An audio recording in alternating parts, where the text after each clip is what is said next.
మానవత్వపు విలువలు ఏమిటి? నేను చాలాసార్లు వీటి గురించి చర్చించాను. ప్రేమ, సానుభూతి ఇలాంటివే ఇంకొన్ని.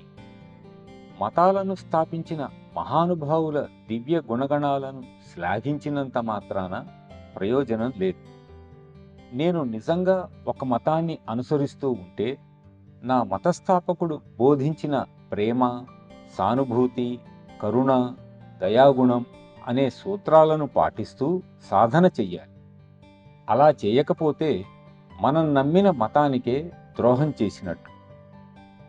ఆయా ధర్మ ప్రబోధాలను ఆచరణ రూపంలోకి తీసుకురాకుండా, అసలైన జీవితపు విలువలను గ్రహించలేక, మన మత సంస్థాపకుల వలె మనం కూడా సర్వమానవాళిని ప్రేమించలేక, వారు త్యాగం చేసినట్లుగా మనము త్యాగాలు చేయకుండానే మనం ఆ మహాత్ముల పేర్లను పదే పదే వల్లించటం అనేది మనం చేసే ఘోర తప్పిదం.